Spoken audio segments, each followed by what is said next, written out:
physiology that are needed for the practice of yogasana, or that are needed, or which you should know being an yoga practitioner, not be directly yogasana, but the knowledge that is required is necessary for you to understand, or for you to have a better understanding of the yoga what you do. Okay, now, so I have seen around some 12 participants who are here, who have enrolled for the class of anatomy and physiology. Basic question is why? What made you join the course? Is it that just that you had some free time during the lockdown, or is it that there is some dearth need for it and hence you have joined the course? There should be some motto behind joining a course. My question is that. Yes, definitely, ma'am. I'm Boski from Kanpur.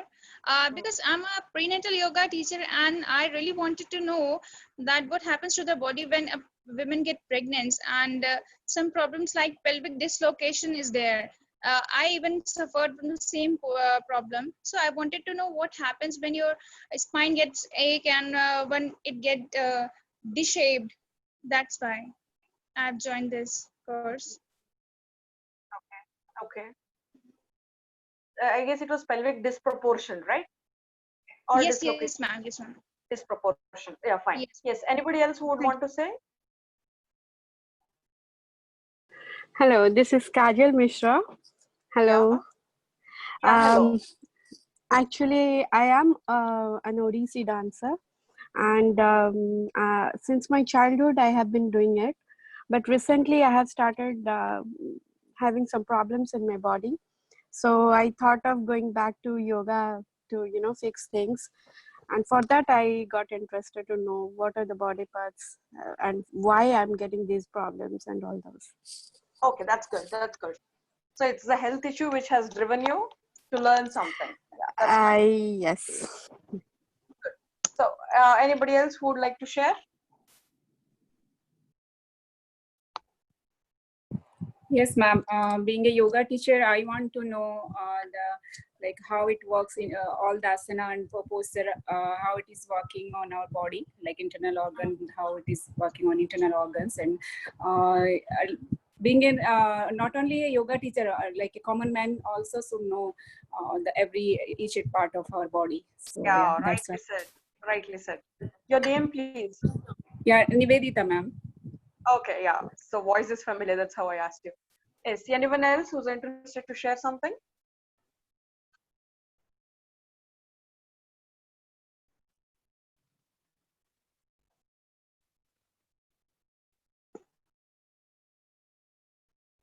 Nobody?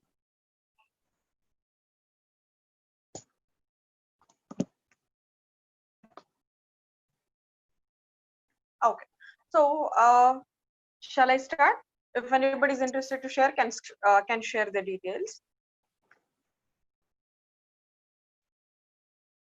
Okay, fine. So why should we do yoga? See, one thing, I mean, why should we know anatomy and physiology is like it is one of the basics, or it is the foundation. It is a foundation for proper practice of yoga. Okay. All of you are familiar with Vakrasana. You can type is if you're familiar with the posture Vakrasana. Yes. Yes, So ma'am. all of you are familiar with Vakrasana. So when we are doing Vakrasana, your left leg is elongated, the left leg is elongated, and the right leg is flexed and crossed over the left leg, right? That is how you do. And does this Vakrasana have a complementary asana? Does the asana have a complementary asana? I want all the participants to be active so that the session does not become monotonous. Yes, Boski says yes. So if Vakrasana, you can unmute yourself and say if you know the answer. Okay. So Vakrasana, there is no complementary asana. So here what we are doing, we have the left leg is elongated and the right leg is flexed and crossed over the left. Okay, and we turn. Yes. So similarly, we do it on the opposite side. So doing it on the right side and doing it on the left side is the asana. That is the complementary. Doing it on the right and left. So my question to all of you is: should we do the right side first or the left side first? Ma'am, when I teach, I used to ask my students to start from the left side. Start from the left side. Yeah. Okay. See, you have to always do it on the right side first. Right That is side. Yeah. flexing the right leg first, and then followed by the complementary flexing the left leg. Why? Because there's an understanding that your the upper GI or the lower GI, the ascending colon, transverse colon, and descending colon. So when we flex the right leg first, the contents are first pushed to the ascending colon. It moves up, and then when you do the complementary, again the contents are pushed down to the descending colon. Then through the descending colon, the content goes down to the sigmoid colon, and it helps in evacuation of the bowel. So it has to go from the right, it is pushed up, then transverse, and then left. So if we do it on the right side, the contents of the abdomen are being pushed up and then to the left side. So always start the asana from the right and then end it at the left, especially asanas which have a pressure or which compress the abdominal organs. So this is one understanding why you should have the knowledge of anatomy and physiology. This is clear why you should understand the anatomy. So here basically, okay, I'll just tell you the important, or I'll emphasize on asanas, the importance. And next, if at all, like, you know, if we are supposed to know the limitations when we practice, we're supposed to know the limitations when we practice. You, many of you, if you all are trainers, or if it's your own body, you know, few of you are comfortable in doing the asanas bending forward, doing the asanas bending backward, and few of you are flexible with the splitting of your legs, etc. So gradually, see, when you're doing Padahastasana, if you compare yourself with your mates, few of your friends may be able to touch the palm to the floor or palm to the ground, but few of them may not be, because they need certain time to adjust their muscle strength or the length of the muscle, or they need some time to work upon their body, and gradually they will come to that posture. So you, if you know that it will take some time, you will not pressurize your client or your student or your counterpart, so that you give them some time, you do give them some workouts, and then finally they are able to do Padahastasana by touching the palm to the floor or to the ground. Yes, next. Now it is essential for the physical safety for both the student and also the instructor. We are supposed to have good knowledge about the anatomy and physiology. See, anatomy tells us about the structure of the body, and physiology tells us about the functions of the body. So this anatomy, when we are telling about the structures, and physiology tells about the normal functioning. Okay, normal functioning. So in the previous sessions, if anyone has attended, I have told pathology tells about the abnormal functioning of the body. So we are listening to, through anatomy, we are learning the functions of the structure of the body. Through physiology, we are learning the functions of the body, and through pathology, we are learning the abnormality of the body. So many a times, many of you may be taking therapeutic yoga, or one of your friend is taking prenatal yoga. So for this, you need to know, or you need to have a scientific understanding, so that you do not cause any harm to the client or to your own self. Okay, so it is, I think whenever we are doing this Shirshasana, can you tell me contraindications for Shirshasana? Shirshasana. Okay, the headstand, wherein people stand on the head. Okay, yeah, current says cervical issues. Very good. What else?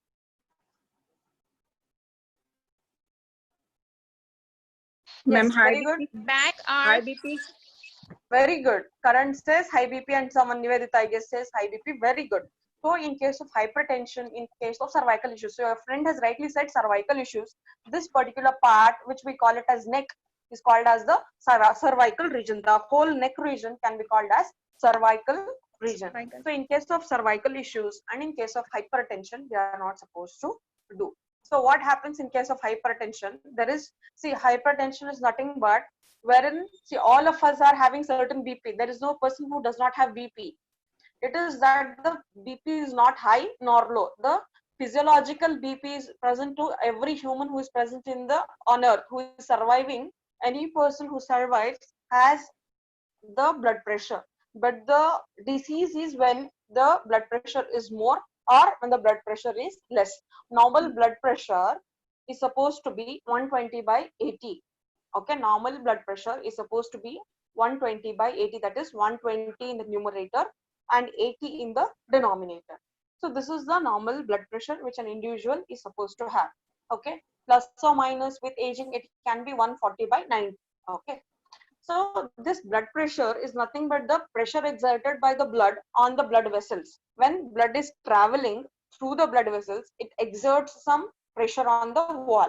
So that we are able to measure with the help of a sphygmomanometer. So this, when it is more, when the pressure exerted is more, what happens when you do a headstand or a Shirshasana? There is increased supply of blood to the brain. Okay, already because of hypertension there is increased or there is more pressure exerted on the blood vessels, and again you do a headstand, so there is chance of hemorrhage or there is chance of rupture of a blood vessel, and hence you are supposed to know the pathology or the normal anatomy and physiology. Is this clear? So this comes under the safety of the instructor and also the students. Okay, so if any of you are doing therapeutic yoga, is there anybody who is doing therapeutic yoga? Okay, so knowledge of anatomy and physiology is again needed when you're handling therapeutic yoga or when you want a therapeutic yoga. So wherein you come across certain terms like a patient says he's suffering from migraine, or he says he's suffering from an anterior cruciate ligament tear or a meniscal tear, etc. So that's the time you feel you should have known a little of these terminologies. Though at the end of the course, I don't say you'll be knowing all that, because they come in much more deeper understanding of the subjects. But yes, a few insights of certain terminologies will help. A person says, I've had a femur fracture. Yes, I'll be teaching you about what is a femur. It's a long bone. So then you can actually approximate, oh, he says a femur fracture, so that's the bone in the leg, and that's the longest bone of the human body. So that if you're able to strike and you ask him, so it is which leg, right leg, left leg, he'll feel happy. Yes, whatever I'm telling, the person opposite to me is able to connect to what I am saying. So when you're handling therapeutic yoga, it becomes a feather in the cap. Okay, and all of you maybe today, I don't know how many of you are teachers of yoga, but if at all in future you become teachers of yoga, or you may not be taking it up as profession, but if you are going to teach some people near your house or family members, you're ambassadors of yoga, there you need to have a good command over what you say. So when you have good command, the receptivity from the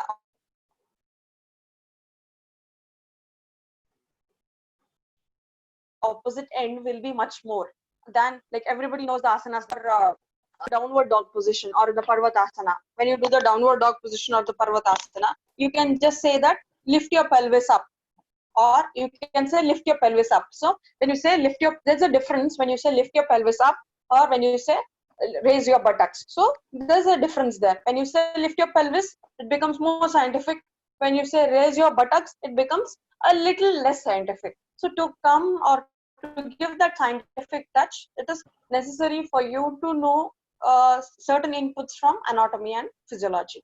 And when you have the basics of anatomy and physiology, and you have your co-hosts or co-instructors or co-practitioners, when you use some scientific terms, you get an upper hand there, or you are more well noticed, or people feel you know something much more better than what they know. So these are a few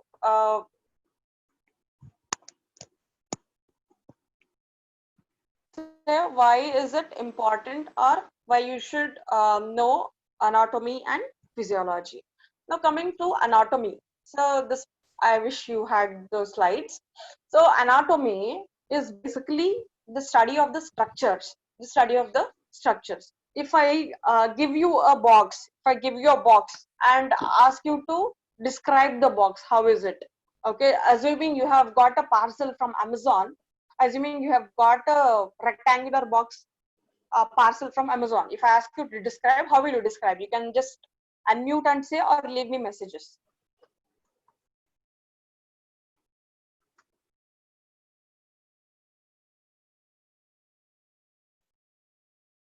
Any one of you can unmute or you can leave a message.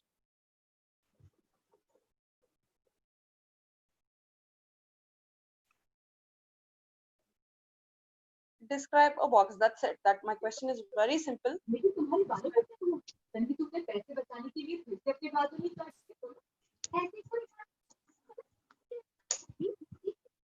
Okay, Karan says length, breadth, and height. Okay. Now, when he says length, breadth, and height, that is telling us the structures.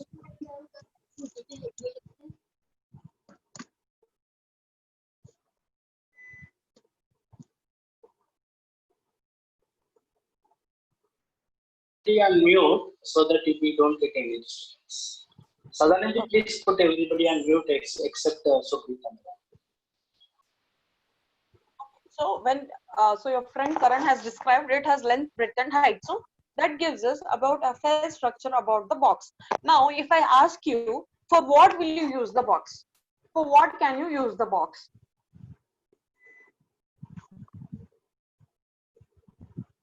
Question is, for what will you use the box? It can be, if it is a plain box without any compartments, it can be just used to stuff some toys or stuff some old things which you don't want. Yeah, so someone says storage. Yes, so different people would like to use it in different forms, okay, based on the necessity. So similarly, when we come across anatomy and physiology, they both go hand in hand. Anatomy comprises of two words, ana and tome. Ana tells us about, ana is body, tome is to cut and to open. Like, many a times medical students, their first year subject is anatomy, wherein they dissect the human body. They cut open the human body and study the organs. Okay, so anatomy there is to cut open and to study the body. So we study the structure as it is. If I ask you to describe a pen, okay, it has a metallic body, it has rubber covering, and it has a projection here which helps in holding. It has something here to press and to release. So this is how you are describing it. Now, when you describe the structure, it is anatomy. Now, if I ask what is the purpose it is doing, it is helpful in writing. It's helpful in writing. It gives me a blue ink. So the blue ink is necessary or it is essential in writing. It's going to help us in writing is the function, that's the physiology, that it has a metallic body and the rubber covering is the anatomy. So anatomy is basically the structures.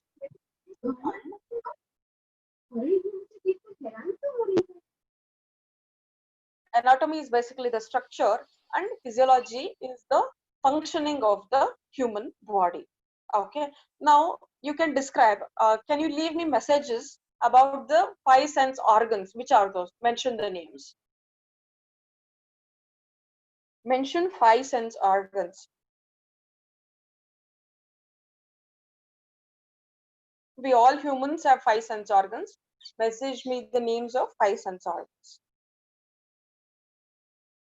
Okay, Kajal says ear. Okay. We have five, so your friend has mentioned one, tongue. Okay. Nose, ear, mouth, skin. Yes. Okay. Yeah. So I would like to mention here, since you've written, see, sight, smell, touch, taste, and sound, they're not sense organs. Okay. So now these sense organs, they have their own function. So that is what your friend has written: sight, sense, touch, etc. Okay. So the skin is the largest organ in the body. Skin is the largest organ in the body. Okay. So if you explain the skin, you will say it has so and so color, it has hair, it has sebaceous glands, it has sweat glands. So telling about all this is the anatomy, and you tell that it helps in the touch sensation, that is physiology. You're having eyes, so you describe eyes. It has two eyelids, one upper eyelid and lower eyelid, and it has sclera, cornea, retina, etc. You tell the parts of the eye, that is anatomy, and you tell it helps in vision, that is physiology. It helps in vision in the dark, it helps to visualize in the light. It accommodates to when there is heavy light or when you suddenly expose yourself to the sun, the rods and cones adjust and help in seeing the vision. So all this comes under physiology. So basically anatomy deals with the structure, physiology deals with the functions of the human body. Is this clear? If you have understood, type yes. If no, type no.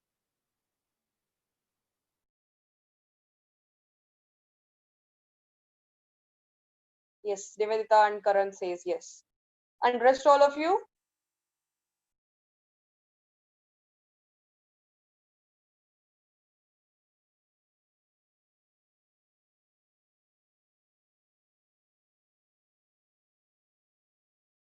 Okay, yeah, fine. Thanks for this thing. Now coming to anatomy, there are many classifications of anatomy. Okay, so we have something called as a macroscopic anatomy, microscopic anatomy, and developmental anatomy. Okay, so what is this macroscopic anatomy? Now, in microscopic anatomy, we have three divisions. One is regional, one is systemic, the other one is surface. So we have regional anatomy, systemic anatomy, and surface anatomy. So when we talk about regional anatomy, so it is basically telling us about the region, like, you know, in the current discussions. Okay, in the northern region of Karnataka, there is so and so COVID cases are reported per day. In the southern region, it is these many number of cases of COVID-19 are reported. So region, so one particular part of the body. Now coming to our own body, in the abdominal region. So abdominal region, what are the organs located? So region is one particular area. Okay, region is one particular area. We study it as abdominal region, the chest region, like that. So region wise, okay, in regional anatomy we read about particular regions. Okay, abdominal region. So in abdomen we have many organs. It may be liver, the speaker before was mentioning about the liver, gallbladder, pancreas, stomach, lower GI, upper GI, etc. All the anus, rectum, all these come under abdominal region. When we talk about the chest region, what are the organs that come in chest region? You people can tell me. Important two organs come in chest region. And currently COVID-19 is affecting one region. Lungs. Very good. So first we have lungs and one more important organ. If it stops beating, we are dead. Throat. Yes. So yeah, we Lungs. have lungs and heart in the chest region. Two important organs, the lungs and heart. Okay, along with that, if we talk about structures other than human organs, we have the ribs. Okay, we have the true ribs, we have false ribs, we have the diaphragm. So all this, and the aorta, the branch of the heart, that's the aorta, blood vessel. So all these things come under the chest region. So in this regional anatomy, we are going to read the organs or the structures which come based on different regions of the body. Next. Okay, or if we assuming we are studying about the muscles of the palm. Okay, so this is we are going to read the palmar region, the muscles present in the palmar region. So this comes under the hypothenar muscles and this is the thenar muscles. So when we ask about the muscles which are predominant in the palm region, so we have the hypothenar muscles and the thenar muscles. These are the muscles coming in the palmar region. Okay, and for soles, when it comes to the feet, the soles we call it as a plantar region. So this is the palmar region. In the feet we have a plantar region. Okay, so in macroscopic anatomy, macroscopy is in large. You understand a microscope and a microscope. So in systemic anatomy, so under macroscopic anatomy we came across regional anatomy and systemic anatomy and surface anatomy. So in regional anatomy we read about what are the certain structures which come in one particular region. Next, coming to systemic. So it is not systematic, it is systemic. So coming to system wise, we have circulatory system, respiratory system, endocrine system, nervous system. Can you name few systems if you know?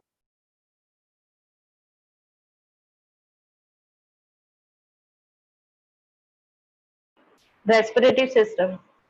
Very good. So respiratory system. Any other systems? Okay, respiratory system, circulatory, nervous. Yes. So we have different systems. So your friend says respiratory. Okay. So in respiratory system, we have Okay, and the nasopharynx. Okay, and then we have the trachea and we have bronchi. These bronchi are present in the lungs. Okay, so this studying about the structures involved in one particular system comes under systemic anatomy. Studying about particular structures present or involved in one particular system comprises systemic anatomy. Okay, next coming to surface anatomy. So surface anatomy is what you see on external appearance, what you see on outside, like uh, because of my dress it's not visible, but you might have just palpate here, you will feel one bone here. Can all of you feel that?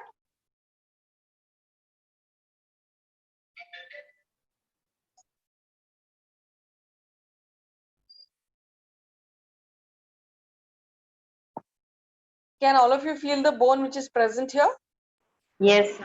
Yes, Yes, Yes. ma'am. So you can feel the bone. collarbone. Yeah, Collarbone. collarbone. Very good. It's called as the collarbone, beauty bone, or the clavicle. The scientific name there is clavicle. So this clavicle bone, it has a surface anatomy. So surface is here. For us, the surface is the skin. So under the skin, how are we going to locate? So we have rib cages. You know, we basically count the number of ribs. When we want to do some marking or connect ECG electrodes, we count the number of ribs. So what is the location of one particular organ or a bone or a structure in relation to the skin? So studying that comes under surface anatomy. Okay, so under macroscopic we have three subtypes of anatomy division. One is the regional anatomy, wherein we explain the structures with respect to a particular region. In systemic anatomy, we explain the structures with respect to one particular system. It may be circulatory, respiratory, nervous, endocrine, or reproductive, etc. Next, coming to surface, with respect to the surface of the skin, we are explaining the structures of the human body.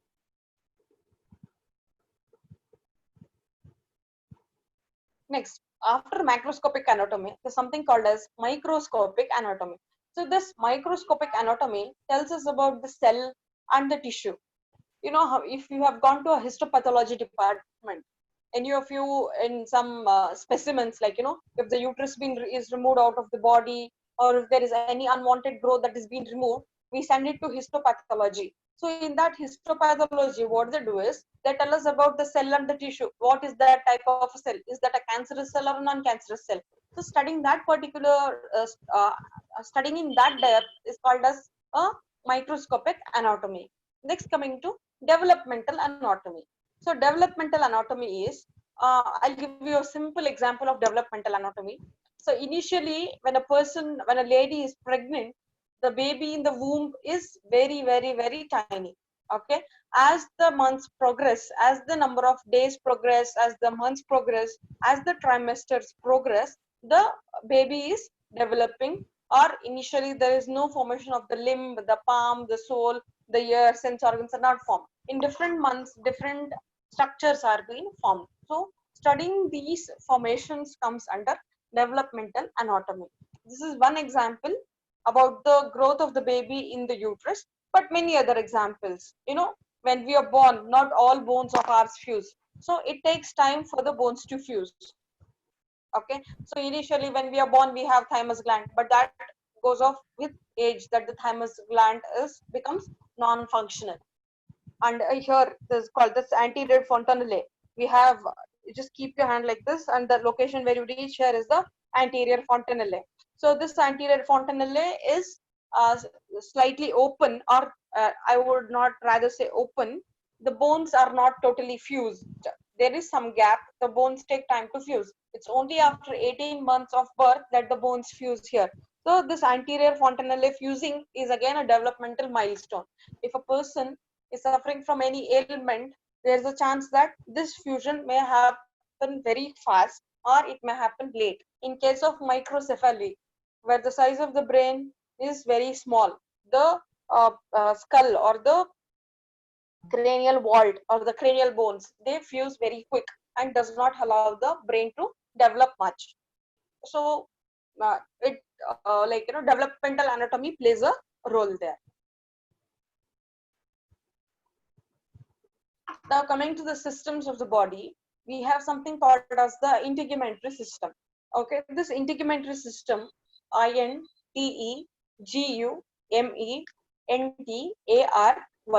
integumentary system. This system deals with the skin. Okay, I told you skin is the largest organ. Do not confuse in few of the textbooks of for the school going children. It says liver is the largest organ. Liver is not the largest organ. Skin is the largest organ. Liver is the largest gland present in the body. So integumentary system deals with the skin. Okay, study of the skin structures, study of sebaceous glands, study of sweat glands. Okay, so the skin is the largest organ. It tells us about the sweat glands. It tells us about the sebaceous glands. Now telling the functions of skin. Skin protects us from it protects us our body. How does it protect? It protects us from the extremes of temperatures. It protects the skin from deeper injuries, etc. So in these ways the skin is going to protect the body. Okay, if there is excessive heat, there is sweat which is released through the sweat glands which are present in the skin and therefore helps in maintaining the temperature of the body. Okay, or if there is extreme cold outside present, there is something called as horripilation. You would call it as goosebumps. All the hair on the body they stand, the erector pili contracts. So this contraction of erector pili, what it does, and we start shivering, this generates heat in the body. Or when there is when the hair follicles they become prominent, or when you get a goosebumps, so that is the response what the body is having towards the extreme cold that is present. So this functions what the skin is having is the physiology, and studying about the structures of the skin, that it has epidermis, dermis and hypodermis. Reading all that is the anatomy of the integumentary system. Coming to the skeletal system, how many of you have seen skeleton, maybe in a movie or maybe really? How many of you have seen skeleton? Ma'am, I have seen. Okay, hi, that's nice. Anybody else who has seen the skeleton?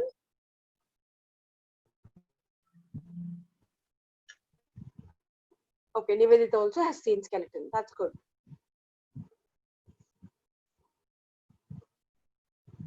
Okay, Kajal also has seen. Very good. So if you haven't seen the skeleton, you can many times visit museums or the school children's biology lab. It will have a skeleton. Just to have a glance at it, you can pay a visit. Okay, yes, in movies. Okay. So after having watched or have seen the skeleton, this skeleton, this is the structure which gives the skeletal framework. Assuming we don't have the bones, how would our body be? We would not have a proper shape. Okay, the skeleton gives us a particular, it gives us a particular framework. So in skeletal system, we are basically studying about the bones. Okay, studying about the bones, studying that these are called as phalanges. Okay, these are called as carpals. So the bones here, touch here, all of you. The bones here, they are called as carpals. These are called as metacarpals. Okay. So there are bones here. There are 5 bones. These 5 bones are called as carpals. These are called as metacarpals. Okay. And here also you have 7 bones. They are forming the wrist joint. Okay. Studying about these bones is the skeletal system. Okay, wherein you study about the bones. Okay, now these bones, now we told about in the chest region there are lungs and the heart. Now these lungs and heart, they are protected, they are covered by rib cage. These lungs and heart are covered by the rib cage. So one thing, what does these bones do is they give a skeletal framework, they give you particular shape. Okay, and next they protect and support the internal organs. They protect and support the internal organs. How are they protecting? I told you the rib cage, inside the rib cage, our lungs and heart are protected by the overlying ribs. These overlying ribs protect the heart and lungs. So bones give the skeletal framework and they protect and support our internal organs of the body. Next, moving on to the muscular system. Okay, so few people being in yoga since maybe 6 months, 1 year, or decades. Can you name any muscle of the body? Any muscle? I would like responses from all. I just don't want Hamstring names. muscles. Hamstring. Very good. Hamstring muscles. Yes. Anybody? Piriformis. Piriformis. Very good. Very good. Piriformis. Yes. Hamstring muscles was expected. Calf muscles. Very good. Calf muscles. Yes. Which every commoner should know about. Calf muscles. Yes. Current says Biceps, triceps muscles. very good. Very good. So yes. Yes. These are a few examples of the muscles which are present in the human body. So these muscles are adhered to the bones. Now we have bone. We have an overcoating on the bone.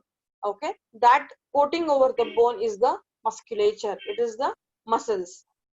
Now, these muscles, so studying the structure of these piriformis, studying the structure of hamstrings, studying the structure of biceps, triceps, quadriceps, abdominalis, etc. Studying the structure is the anatomy. Studying the work, what they do is physiology. Now, these muscles, they provide structure and they support the body. They support the body. Now, example, how is that they support the body? I told you in the chest region, we have the lungs and the heart, and they are protected by the rib cage. Over the rib cage, we have pectoralis and etc. group of muscles which protect the organs. Now, coming to the abdominal organs. Coming to the abdominal organs, where we have just all of you palpate your abdomen, palpate your umbilicus, touch on your abdomen. You don't find any bony structure, but whereas when you touch your chest region, you find bony structures. So these abdominal organs, they are protected by abdominal muscles. These abdominal organs, they are protected by abdominal muscles. There are 4 layers of abdomen. These abdominal muscles protect the structures which are present in the abdomen. So they help, or they give us a good support, they give us a good structure, and also other than that, they protect the abdominal organs, the internal organs. So internal, I hope you understand, internal, external. Okay, all the organs are internally located, sense organs are externally visible, the palm, soles, etc. are external. Coming to the liver, heart, lung, kidney, they are internal. Okay, so these muscles, they protect the internal organs, and in turn muscles help in the movement. Muscles help in the movement. When you are bending your hand and extending, see, this action is called as flexion and extension. You're doing this flexion and extension here because these muscles, they come under the flexor compartment. So this is the flexor compartment. The muscles in the flexor compartment help you in flexion, and when you are extending, the muscles of the external compartment, they help you in extending.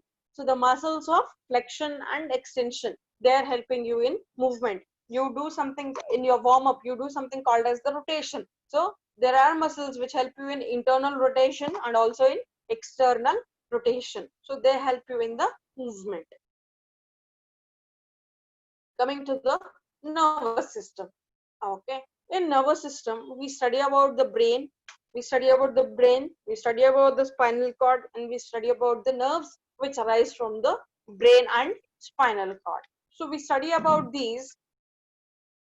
So as one of your friends said cervical, I'll just tell about that. So we have 4 sets, okay? Cervical, thoracic, lumbar, and sacral.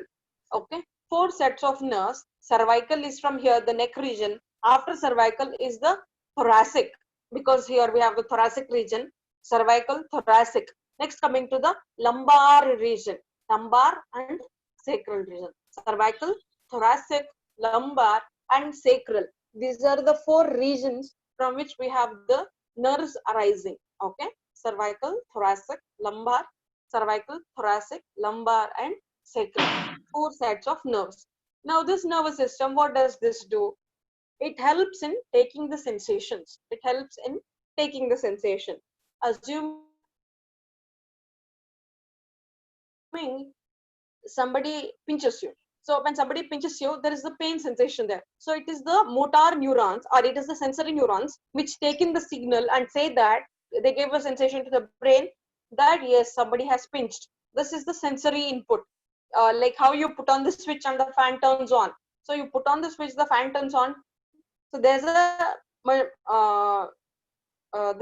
input or there's a message which signals that fan has to be put on. So similarly, when somebody slaps you or somebody has pinched you, there is a pain sensation there. So that feeling the pain sensation is the sensory input wherein the brain responds. When somebody has pinched, you may think of pinching or causing much harm or just running away from the situation.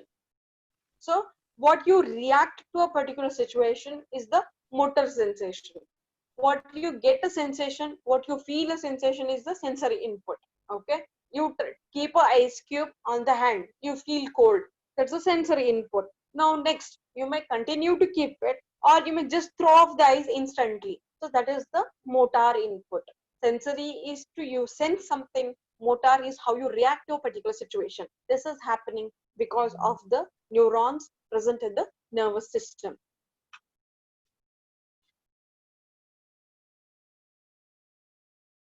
Next, coming to the endocrine system. Okay, I think all of you will be knowing. Just name any endocrine hormone or a gland. I think yeah, very good, very good, very good. Pituitary. I didn't expect this, but yeah, one common thing. If you know pituitary, you will know another gland for sure. Thyroid. Yes, very good, Karan. Pineal. Yeah. Pineal gland. Oh, very nice. Pituitary, pineal, thyroid. So I think Endocrine. Adrenal. Very good, adrenal. Very good. Nice. Sorry. Good response.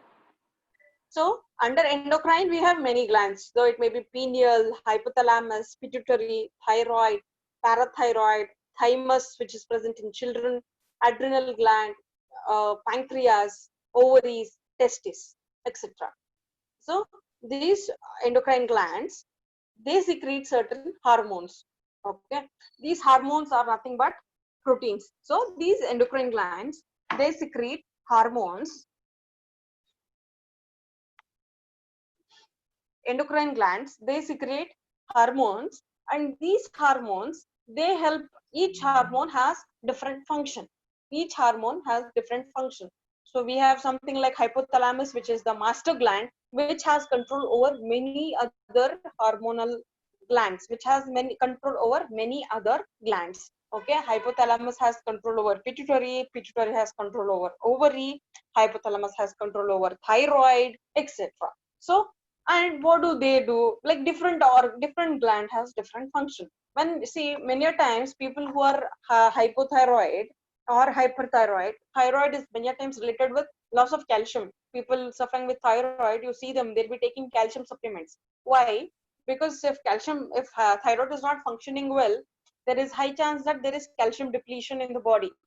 Okay, since there is calcium depletion, there are people who are taking calcium supplements. They help in metabolism, they help in homeostasis, that is maintaining the equilibrium within the body, they help in reproduction, etc. They help in performing many activities. Next, coming to cardiovascular system. Okay, so what is cardio? I think many of you will know that. Functioning of heart.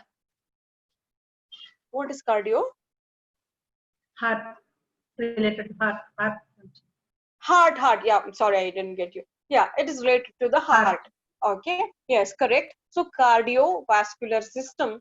Cardio is the heart. Vascular is the blood vessels in relation to the heart. Heart, lung, blood vessels. It is heart and blood vessels.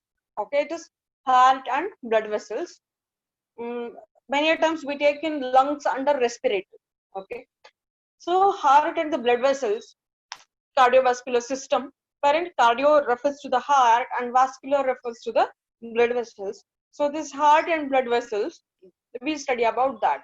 Okay, when we tell about there is triple artery block, when we tell about there is mitral valve stenosis, when we tell about there is a plaque. So these are the anatomical changes because of which heart is not able to pump blood or it is pumping more blood or it is not able to or there is due to plague, it is not able, the blood in the blood vessel is not able to pass through.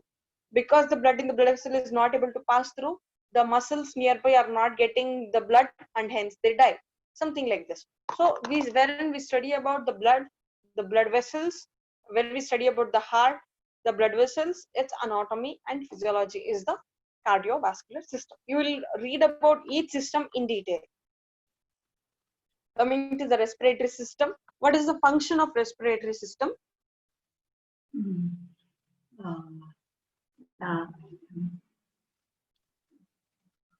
We are all alive because of this function. Breathe. Yeah. Respiratory system helps in respiration, oxygenation, helps in breathing. Yes. Respiratory system helps in respiration. It helps in taking in oxygen and giving out carbon dioxide. And this happens through the lungs, and there is exchange of these gases within the lungs, within the lungs through the alveoli, which are the microstructures of the respiratory system. And we know what comes in lungs. It is the nose, trachea, bronchi, and the lungs, and the diaphragm. Next, coming to the digestive system. Can anybody tell me one part of digestive system? Any one part. It's the longest or the largest system. Small intestine. Very good. Small intestine. Large intestine. Transversa. Colon. Transverse colon. Very good. Yes, stomach. Somebody says stomach. Yes. Pancreas.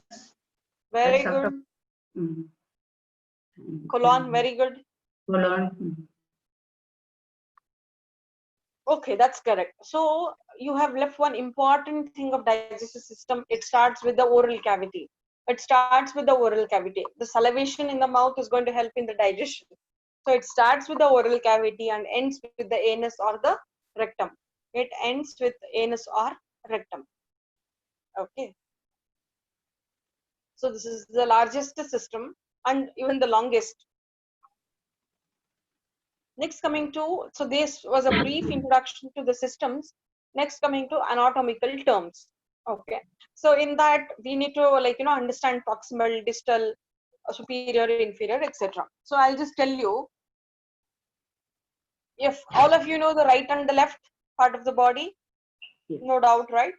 Yes. So going to the next part of it, okay, there's something called as medial and lateral. Okay. So medial and lateral. So assuming you draw a imaginary midline in between, that is in between your body, draw an imaginary midline in between at the center of your body. Draw an imaginary line in the center of the body. Okay. When you move away from the body is called as lateral. You move towards the body is called as medial. Okay. So towards the midline is medial. Away from the midline is lateral. Okay. Towards the midline is medial. Away from the midline is lateral. Okay. Next, superior and inferior. Okay. Superior and inferior. So you do your Ardha Chakrasana.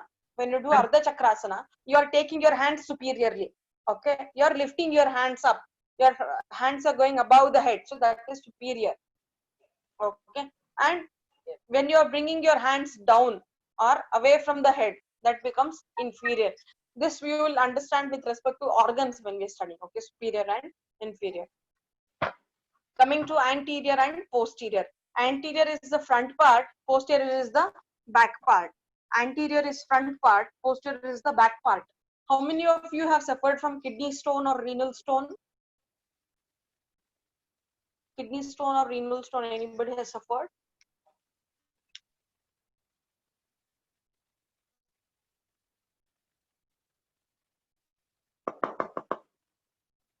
Nobody?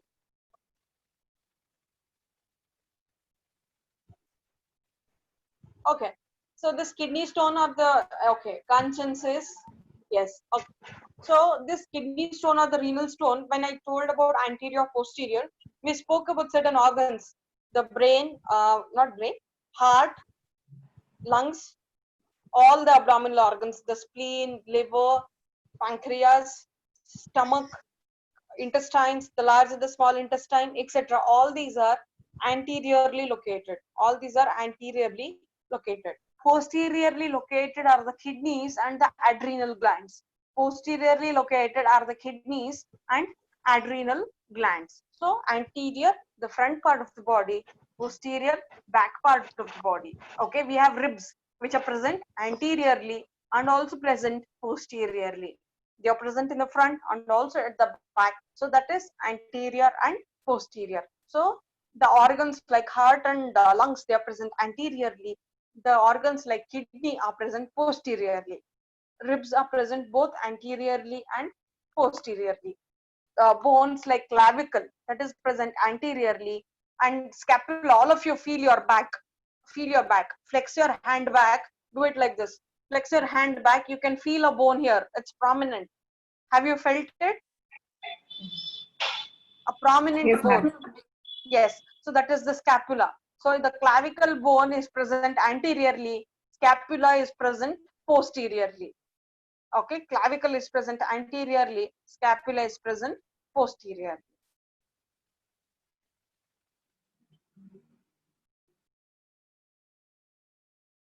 Okay.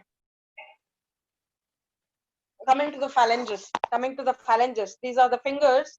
They are called as phalanges. So this, see, it has three parts here.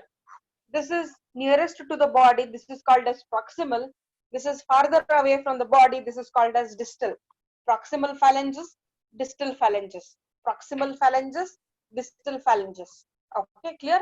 Proximal, nearest to the place of attachment. Distal, away from the place of attachment. So this is the proximal phalanx and this is the distal phalanx. Okay. So this was a little brief introduction about anatomy and physiology. Now to summarize, we studied that anatomy is basically the study of structures and physiology is the study of functions. When we studied the subdivisions of anatomy, it has three subdivisions: macroscopic, microscopic and developmental.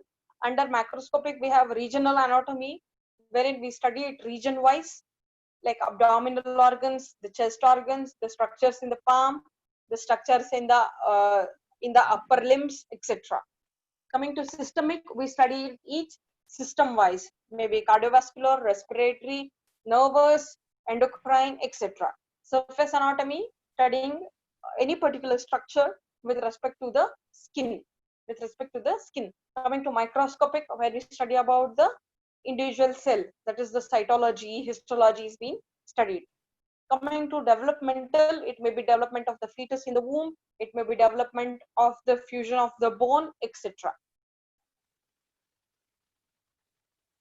Now again we'll summarize the systems. Integumentary system, which is the organ, a question to you, which is the organ involved in integumentary system? Question again. Which is the organ involved in integumentary system? Karan says skin, I say no. Which is the organ involved in integumentary system? It is the largest organ present in the body. Skin. Yes, it is skin and Karan is right. Okay, integumentary system, it is skin which is present. Okay, so we study about skin and its appendages like this sweat gland, sebaceous gland, hair, etc. come under the integumentary system. Okay, this skin helps in protecting the body, preventing oneself from extremes of temperature and preventing from injuries. Skeletal system, which comprises of bones and muscular system, wherein these muscles are attached to the bones and it helps in movement, it helps in providing particular structure to the body. Nervous system, wherein we study about dash and dash. What do we study in nervous system? Nervous system. Autonomous nervous system, motor nervous system. Which are the organs involved in nervous system? Hypothalamus. Spine and head.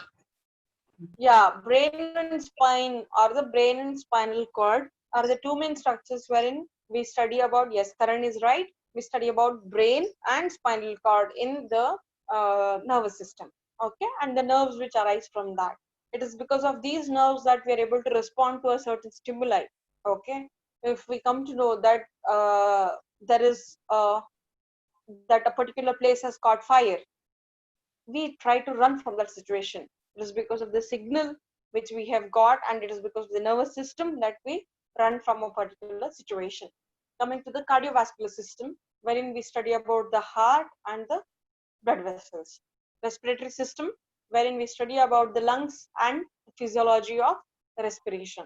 Coming to the digestive system, it is the largest system wherein we study about the structures from the oral cavity till the anal verge.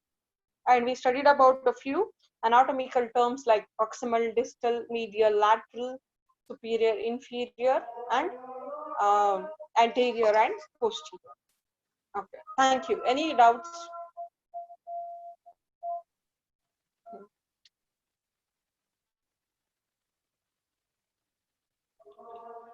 No, ma'am. Okay, yeah, fine.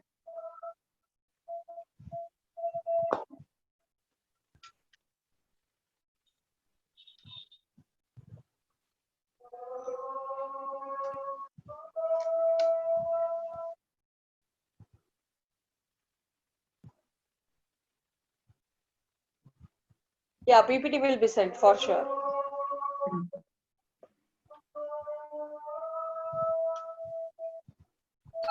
We will share the PPT in the group so that you can refer to that. Madam will share. PPT will be shared, do not worry. See, many of the terminologies are difficult.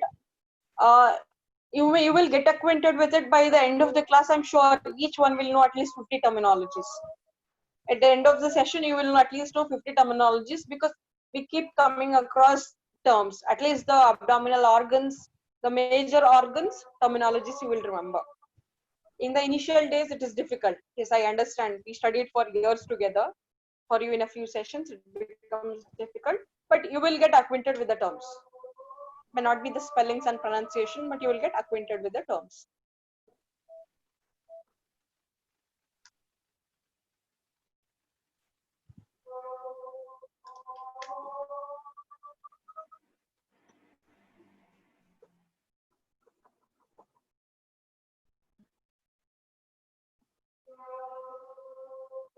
Okay, then shall we wind up the session? Okay, okay. Thank you, Suprita madam, Dr. Suprita. Screen share का option अभी आ जाएगा. अभी मैंने कुछ इसको setting में जाके किया है, देखता हूँ. Okay. We are very sorry, due to some technical problem that screen sharing could not be done. So otherwise it would have been more easy to understand, because certain, for example, many people may not be aware of that femur word and bones and all that. So from next class we will use the PPT, and madam will share the PPT in the group also. So it will be more this thing. So please don't get discouraged by all these terms. As the doctor explained, in a few sessions you will get used to it, because these are all new terms for us. So naturally, initially it will be little confusing, but after 2, 3, 4 class, you will come to know this thing, meaning, and understand it properly. I am very sure at the end of this course, you will have a very fair idea about our body structure and the body functions, because I am very sure that madam is very capable of explaining us in a simple and understandable manner. So it's question of time. Okay, I think the screen sharing has started already. So from next class you won't have this problem.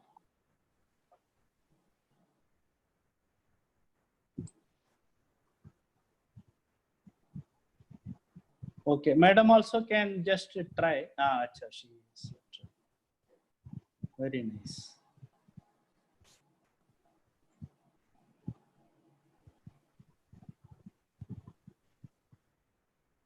Just you can run through it just fast, so the next class we will explain. Sir, one second. Let me know what's the time right now. It's 5:03. If all the viewers here are interested, I'll just browse through the slides so that it becomes easy. If all of you agree, then I can do that for you. Will it be possible for you to continue for another 15 to 20 minutes for our participants? Will it be possible? Yes, sir. Sure, sir. I'll do that because no, it is difficult for them to understand. So Yes. I'll explain it with the slide. Please do that. Yeah, please go to the next slide. Okay, so we were, sir, let this slide be. So we studied about anatomy. So what does this anatomy means?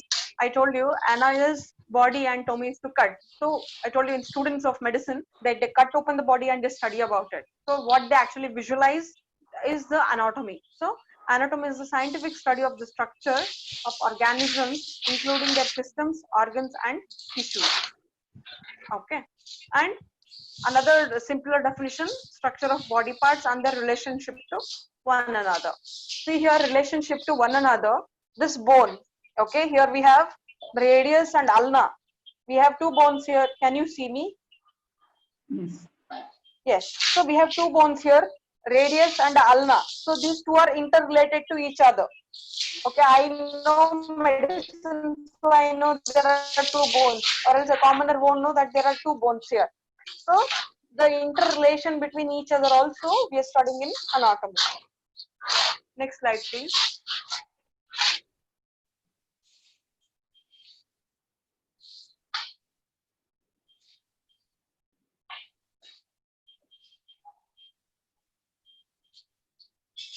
Coming to physiology. So physiology is study. So you have studied about biology, geology, etc. Logy is the study of something. So this physiology is the nature or the origin. Okay. So this physiology is the study of normal functioning of some structure in the body. It is a normal functioning of a particular structure in the body. Next. Okay. So this I have put this slide. So in a humans, this is an animal cell. We are all animals and humans, higher version of animals, that's humans. So this human cell, we have all studied that we have like each cell has a nucleus, nucleolus, endoplasmic reticulum, Golgi body, etc. So we are studying about the anatomy there. So whatever we tell about the structure of a cell, that is the anatomy. Next slide, please. Now coming to the physiology, we are telling about the function. Nucleus stores DNA. Mitochondria is called as powerhouse of the cell because it releases ATP, that is adenosine triphosphate. Coming to the endoplasmic reticulum, which helps in production of lipids. Okay, now coming to the rough endoplasmic reticulum, it does the production of proteins. Golgi apparatus is called as suicidal bags. Lysosomes are called as suicidal bags. It kills everything and it stores. So, etc. When we study the functions of a particular structure, it is called as physiology. When we study the structure as to how it looks, that is anatomy. Next slide, please. Next slide, please. Okay, when we studied about one particular organism, it is basically it is the cell. Combination of cells, a group of cells forms a tissue, group of tissues forms an organ, group of organs forms an organ system, group of organ systems forms an organism. That is how we are called as organisms. So we have multiple organs or we have multiple organ systems and hence we are called as organisms. I repeat, group of cells forms tissues, group of tissues forms an organ, group of organs form a system, group of systems form an organism. Next slide, please. So I told you about this macroscopic, microscopic and developmental anatomy. Next slide, please.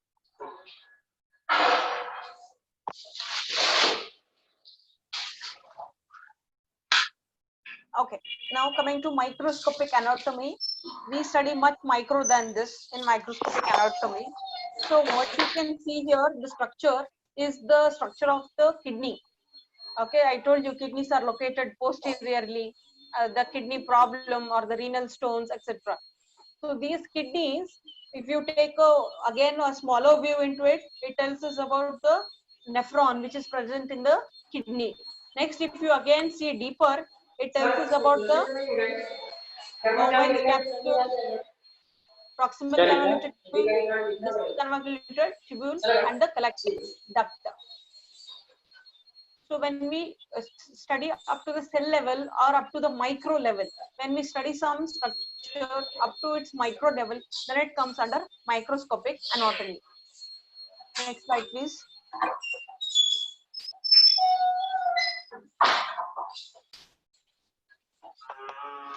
Coming to developmental anatomy. So you can see first structure, or in the first month, the baby is just like a bolus. Okay, in the third month, you can see the structures being formed, the hands being formed, you can see the umbilical cord being connected, and in the fifth structure, you can see the limbs being formed.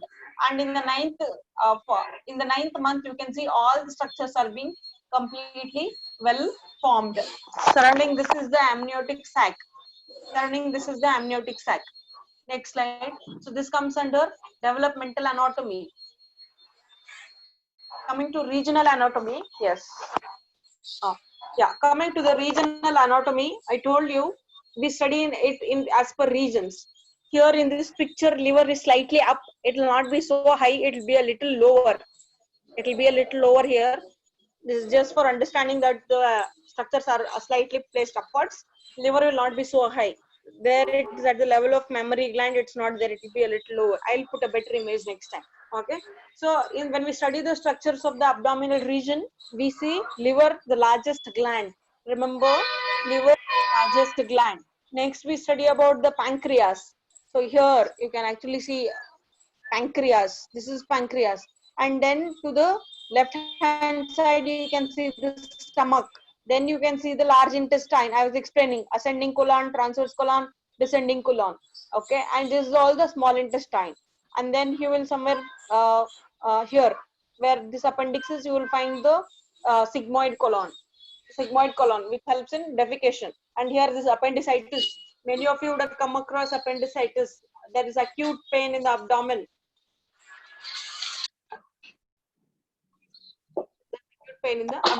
Next slide, please.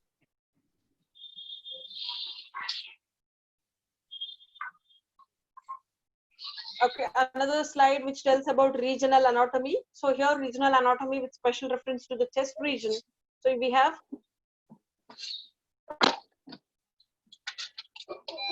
lungs, we have heart, and we have aorta. Aorta is the blood vessel. Next slide, please. Coming to systemic anatomy, I told you that we read it system wise. We read it as per system. So coming to the respiratory system, it is not the mouth which is related. It is the nose for respiration. Sometimes through mouth the contents get into trachea. Okay, it is the nose, the trachea, then through trachea it goes into the bronchi, and then the alveoli, etc. This trachea branches and enters into this purple. The pink thing is the lungs. The pink structures are the lungs. Within the pink structures, you can see some lines. That is nothing but bronchi. And here you can see the brown structure. That is nothing but the diaphragm. This diaphragm separates the abdominal organs from the chest organs.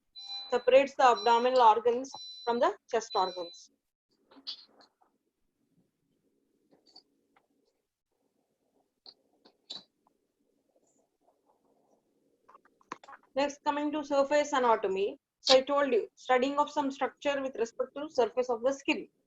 Now, whenever we put ECG leads, we come to know because we are able to mark heart on the body or on the skin, we are able to mark the heart, and based on that we are placing the उसमें गंदंगड़ा थोड़ा पड़ता है मां बीड़ी मंडल दे रहे हैं एक पेटी सी में एक सबूता मंडल कर ले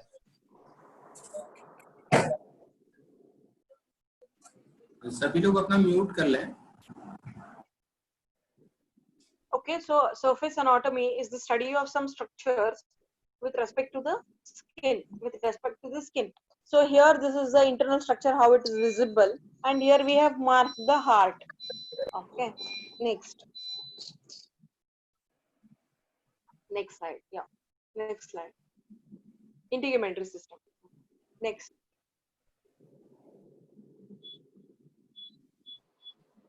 Next slide.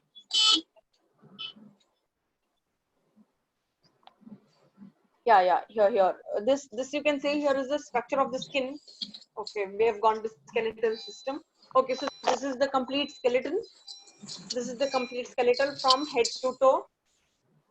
From head to toe. So this gives a skeletal framework, protects and supports the internal organs.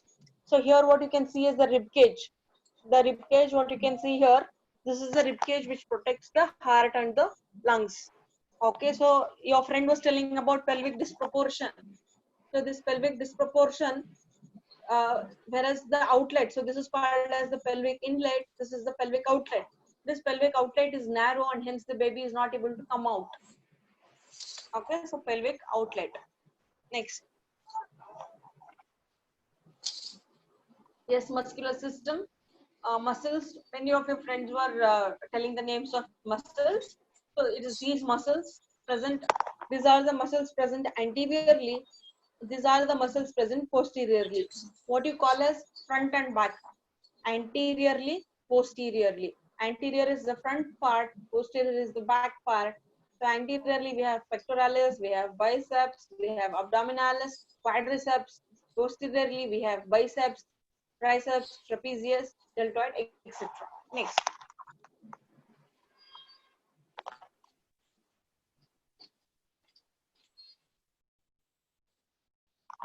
Coming to nervous system, yeah, I told your friend said about the cervical. So this is the brain. Attached to the brain is the spinal cord. Through spinal cord, we have some nerves coming out. They are cervical, thoracic, lumbar, and sacral. 4 types of nerves coming out: cervical, thoracic, lumbar, and sacral. So this is the structure of a neuron which is present in the brain. Structure of a neuron which is present. So this is the cyton. This part is the cyton, and this whole length is the axon. This whole length is cyton, and this whole length is axon. Next.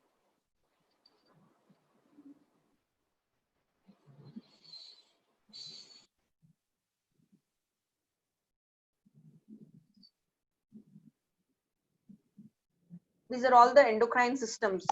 Your friend told pineal, hypothalamus, pituitary, thyroid, parathyroid, thymus, adrenal cortex, kidney, pancreas, testis, ovary. In this image, it is for your understanding, kidneys are shown anteriorly, else kidneys are posteriorly. They are present in back part of the body. Next slide, please. So this image is showing about the cardiovascular system, whereas you can see the heart and the blood vessels. Blood vessels depicted in red are arteries, and depicted in blue are veins. Next slide. Respiratory system. Next. Okay, see, digestive system is the longest. I told you it is from the mouth till the anus. From the place where you take food, till the place where you defecate out.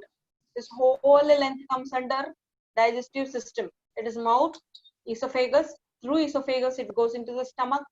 Through stomach, it goes through the small intestine. Through small intestine, it goes through large intestine. For Vakrasana, I explained. This is the ascending colon. This is the transverse colon. This is the descending colon. So ascending, transverse, and descending colon. Through descending colon, it comes to the rectum. Okay, so this is the largest system in the human body. Next. Thank you.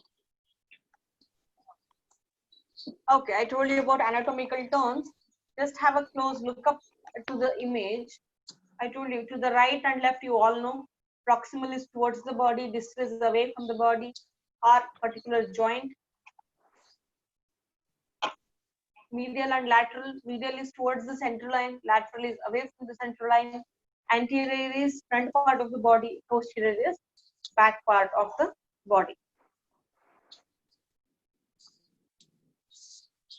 So this all explanations regarding the same. Next, Next, you can for the next images you can just go through. You will come to know. Just go through. We can end the session, I guess. So just run through the slides.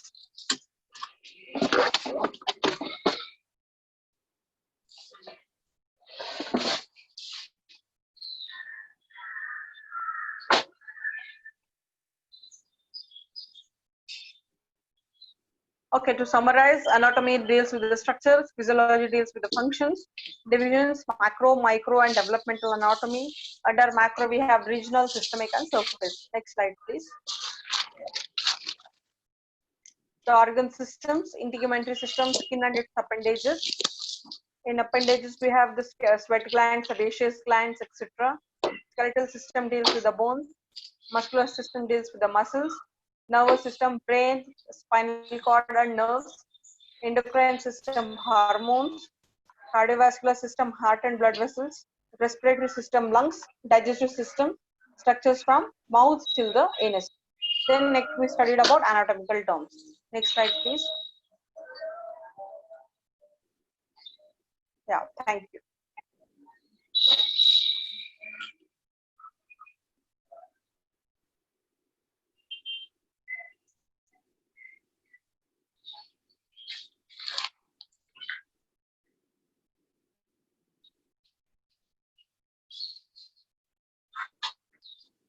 Any questions do you have?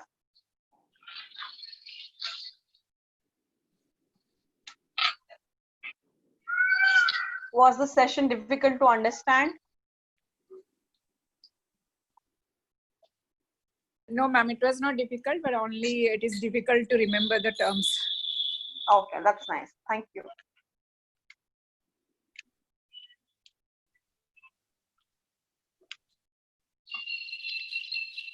का कोई और question हो तो madam से पूछिए।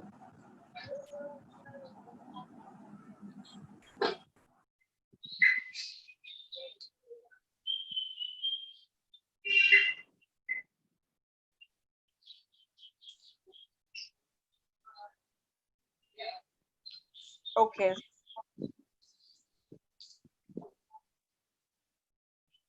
Though the session may be a little difficult, I'll see that I told you, no, by the end of session, I'm sure you will remember at least 50 anatomical terms that will still make you a unique instructor or a yoga passionate. 2000 बोलते हैं भिखारी लोग। हाँ, ये इतना cheap लोग है ना, नहीं तो हमारा कंट्रीब्यूशन बंद कर देते। नहीं, दो चीज है, कंट्रीब्यूशन बंद कर देंगे और फिर नहीं जाएगा, फिर मोदी के रिटायरमेंट कैसा लगेगा? 2 महीने का रिटायरमेंट भी तो है उसका। हाँ। Well, thank you, ma'am. Okay, And I hope जो लोग साइंस बैकग्राउंड से हैं उनके लिए तो ये फिर भी थोड़ा सा आसान रहेगा। परसों मिलते हैं सर, आपका लो चाहिए। उनको थोड़ा सा टिपिकल हो सकता है, बट आगे हम लोग बड़े आसानी से समझ पाएंगे, राइट? मैं गया तो फिर मंडे आ जाऊंगा। Okay then, thank you everyone. Thank you, ma'am. Thank you. अभी देखा मैं 3 प्रपोजल आया हुआ था। कौन सा? Thank you, ma'am. I was not aware. I am not aware of this.